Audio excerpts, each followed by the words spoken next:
Hello, hello. This is the Xband here. Yeah, I'm still around. I am going to show you guys something that a little over a week ago when I was chatting with Mr. I Got Bass on one of my streams, he had asked if I had any stuff, any paraphernalia of Mortal Kombat or Mortal Kombat 3. I said, yeah, I do. And I'd always intended on going over some of that and sharing that with you guys, just so you can see some pretty cool stuff from about 30 years ago. And yeah, so let's see here. I think the live thing is going. Yeah, it says it's live. That's cool. So, one of the things I said that I had was a shirt. Said I had an MK shirt.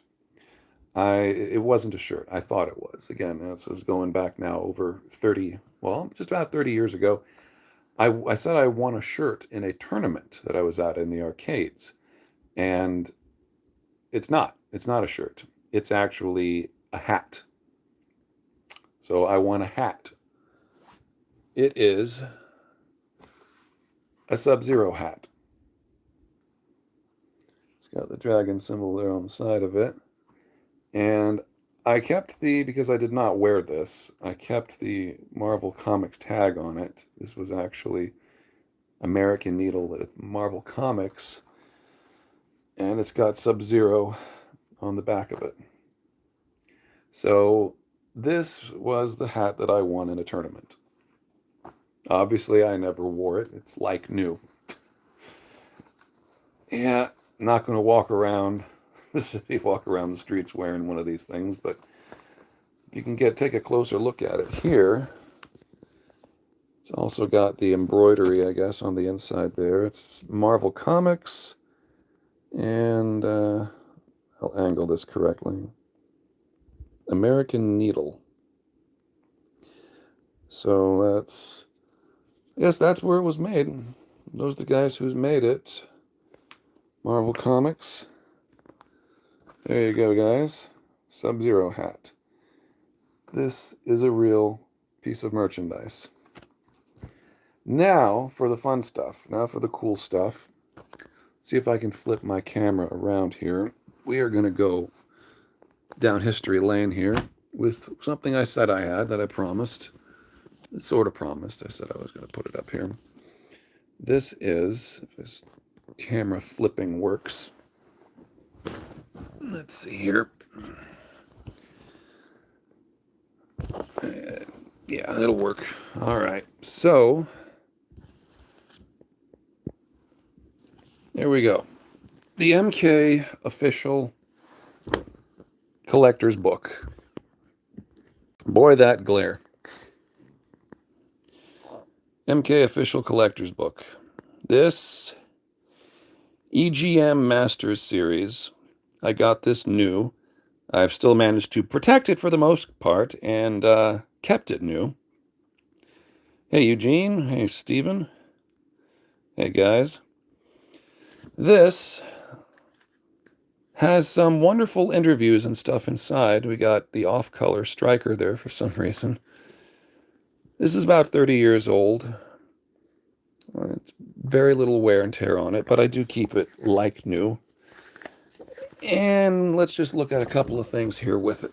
I'll try to minimize the glare. Now, I am looking for anything in here that might say, as Bass you had told me, about, was it James? James MK? His name was in one of these books. I don't see any Jameses here, James Fink or James anything, but you guys can have fun going over, if you want to pause or freeze it or whatever, any of the names on here, any of the cool names. And we will flip through some of these pages here because it's got live stuff with the real actors there in the book too. We've got Boone and Tobias, the combat story. And there they are with the Va and Motaro. We got Boone and Tobias from back then. and the interviews. And yeah, just going over a couple of the stuff there. This was the early sketches. Hey, Maria. It's, there we have the Vagan, the Shiva, right there. And all of this was part of this big interview from this book.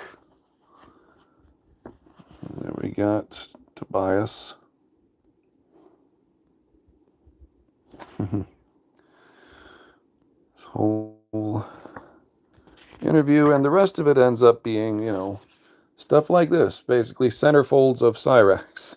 The Cyrax centerfold, and it goes through the characters and tells you a little about each guy, like, oh, what's favorite color, favorite movie, favorite books, personal heroes. This is like cute stuff. They did this for every character of the game. And we get the Jax centerfold. But yeah, we're going to flip through some of these here. I'm not really going to spend much time on this book. This is just, like I said, this is everything in here. This has all this stuff. Oh, yeah, there you go. There you go, Drusus. You got your Kano. That's not a knife. Yeah. People often confuse me with Andre Agassi. So all these little bios about the characters. And let me just see here. We have Shao Kahn unmasked. This was the early concept art for him back then. Shao Kahn revealed. Here you have him. I don't think we ever ended up seeing this again, but as far back as MK3, he was unmasked. So, yep. Let me just flip through a couple of things here. And we got Shiva. There we go. We did Goro and we did Kentaro. What would a female of this look like? I want to play as Goro. I want to play a Kentaro. And so they came up with Shiva. But yeah. It's just cute stuff here about this one. And I don't want to skip. Here we're going to go right to the end now. Hang on. I think they actually had... See, here's funny looking Striker, just as average Joe. This was the concept art for him. And we all know how he, you know, how he looks in game. Quite a bit different. And we got Sub-Zero. And now for the fun stuff. Pulling the dead into the deadline. But yeah. All of this was up and around back then. This behind the scenes stuff. The creative process. There he is actually holding. Hang on, did that actually work? Yeah. There he is actually holding the hook swords by the combat crew. Yeah. Hang on. Yeah, there we go. Favorite movie or favorite TV there? Northern Exposure. Yeah. They really came out with all these about these characters. And we have this part. The Fearsome Foursome. The interviews with Kano, Jack, Sonya, and Kung Lao. Carrie Hoskins, John Parrish, Richard DeVizio, and Tony Marquez. So here we are going to take a brief look at this. Citizen Kano. Outworld Menace. Computer artist. He liked Tempest.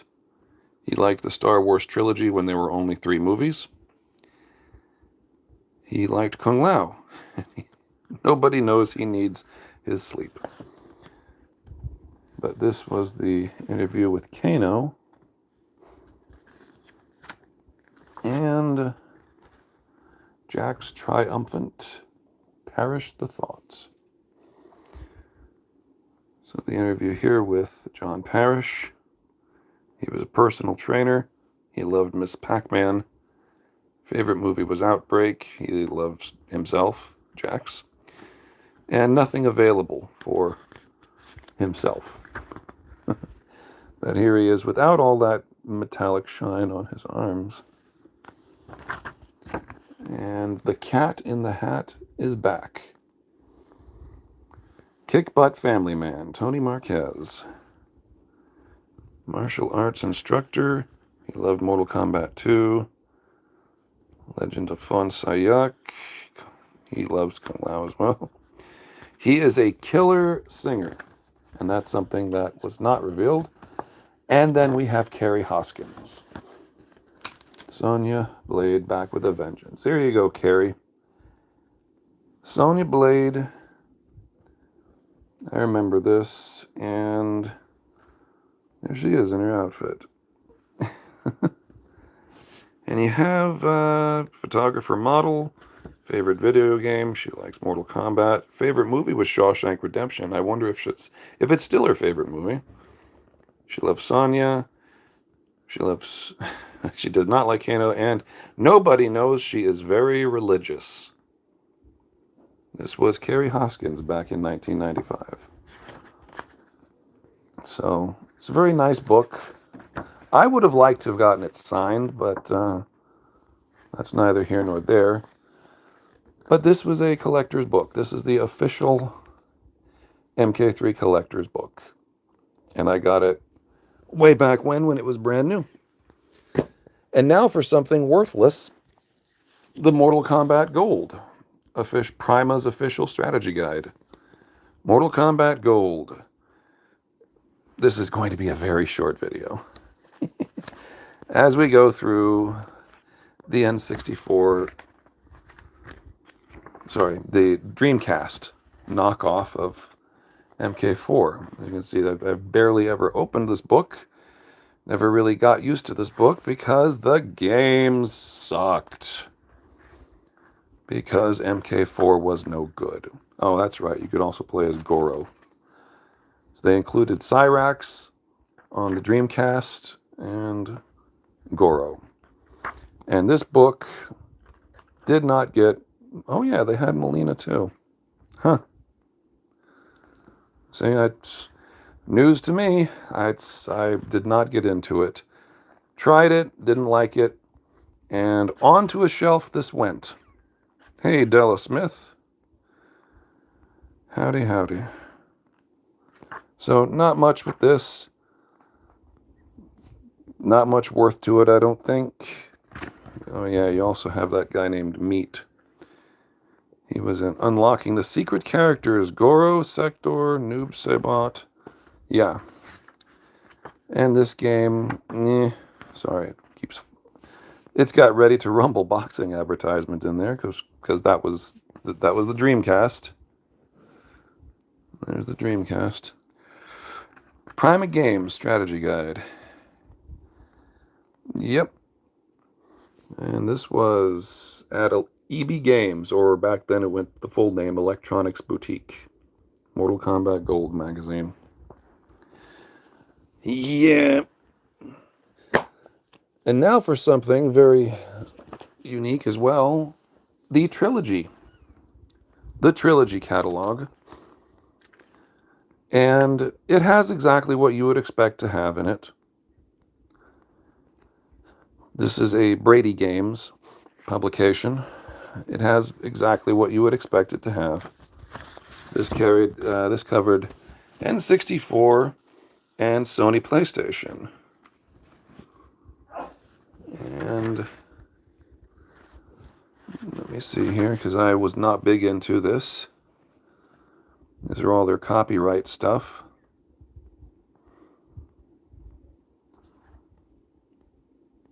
Yeah. And the Trilogy Fighter Companion and the Combat Basics. This thing keeps wanting to fold back on me because I did not use it much. But we're going to flip into something that we are going to go directly to just for fun, because I want to show you guys something about some Mortal Kombat history here. Here's all the codes. Oh wait, this is the hot secret codes for video games. Here's all the combat codes, folks. Hey, there's Sans Power. How about that? Look at that. There he is. Yeah, Temple, Bridge, all of these were in this book. 4-player explosive combat. Eddie Ferrier quote. I don't know what that is. Rain, explosive combat. Yeah, I don't know if this is only on Trilogy. Obviously, we know Ranper. Ranper combat. Tour plug. Again, I don't know if this is Trilogy only. The combat zones. You could pick your own stages. Yeah, there we go. And there's the Galaga code.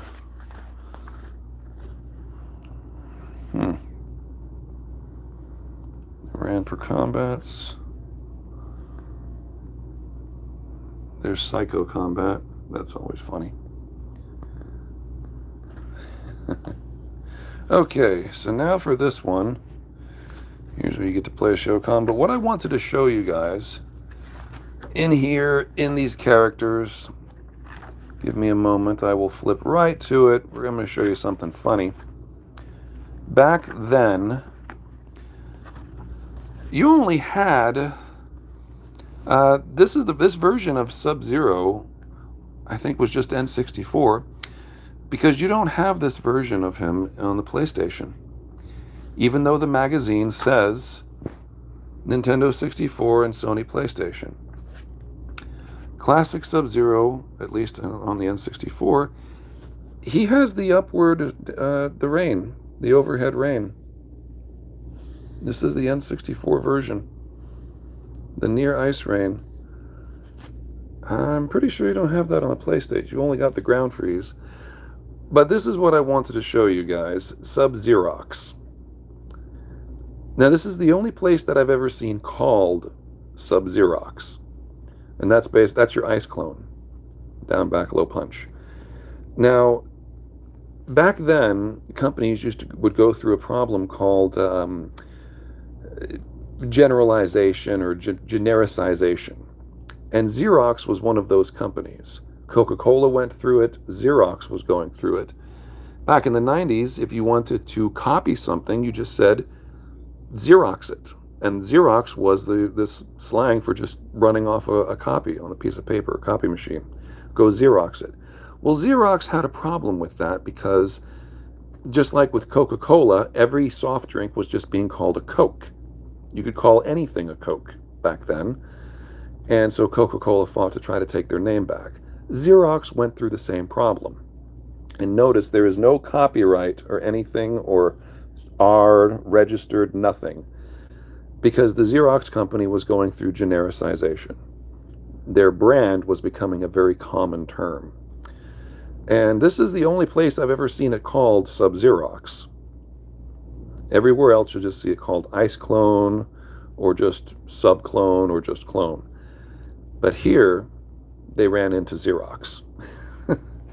So, I'm sure Xerox was, targeted and fought back about this kind of stuff.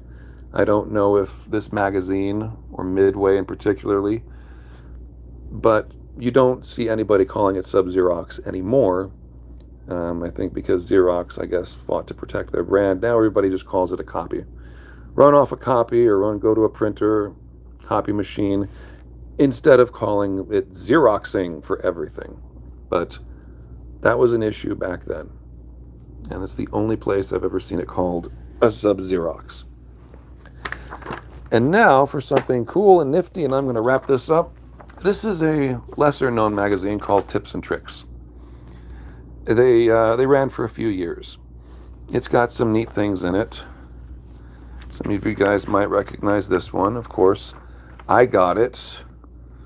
Mortal Kombat 3 was on this magazine. And it's a nice little publication. Some cool little advertisements like Donkey Kong Country 2. And some other stuff. Here. You've got the balls, we've got the ballistics. Look at these. So advertisements used to be so edgy and cool back then. But here's your tips and tricks, people. I don't know if any of these people are still around. We got some chicks in there. But yeah, we got all these guys. And their editing teams. But these were real magazines, and these were real. Look at this. It starts with Genesis tips. And here you have people writing in like, hey, you may have made a bogus code. Dustin Cruz from Dixon, Illinois, when you used to be able to write into people. You used to be able to write them to the magazines, and they'd publish your stuff. And they publish it. And, yeah. But, yeah. There's cool stuff in here.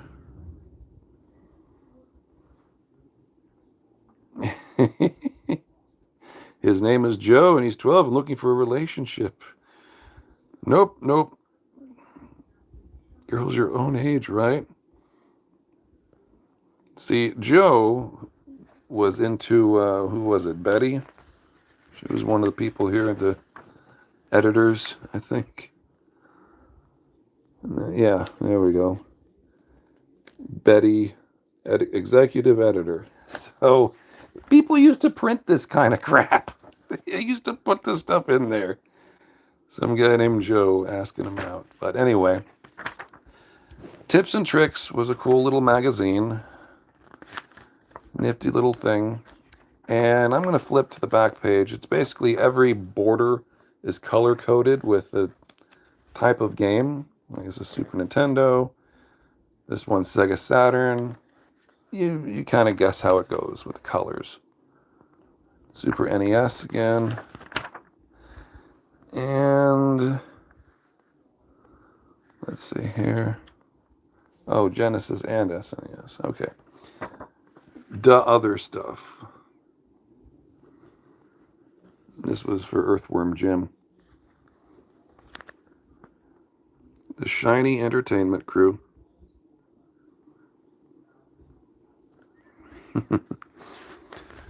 It's kind of editorials that you used to see in these printed magazines. So, right to the very end, here we go. Oops, not the back page. Don't want to rip my whole cover off.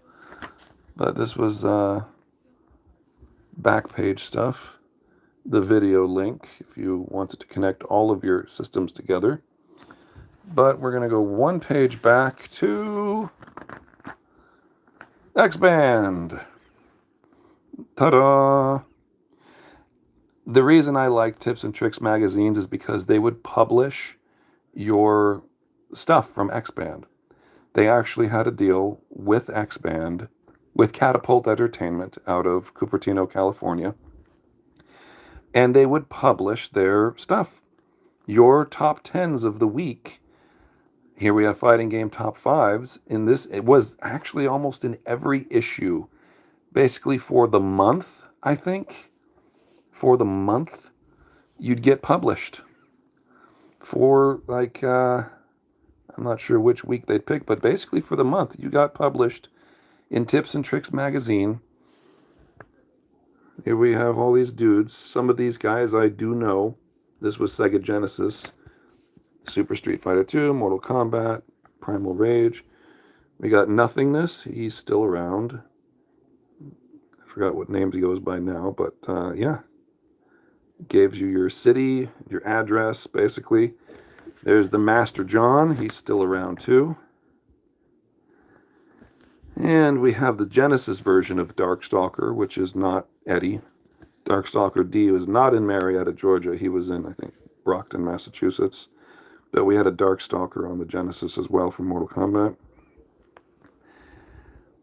And here you got the Super Nintendo versions. I don't recognize... Oh yeah, Ridge Renegade. Playing Mortal Kombat 2, Ridge Renegade. And I don't recognize the Killer Instinct guys, but yeah.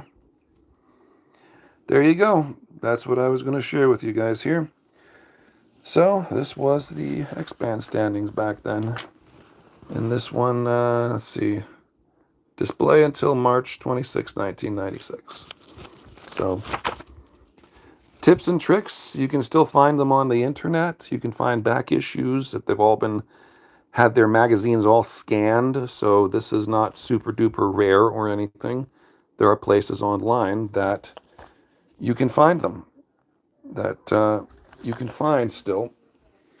There's places you can still find if you ever wanted to look up to see anybody that was published back then in tips and tricks or in Xband standings at the time. Anyway, that was everything. Decided to show you guys all of that. Alrighty, folks. That's a wrap. I will be back to playing in a couple of days. I don't know. I haven't played in any Legacy Collection in a while. Alrighty.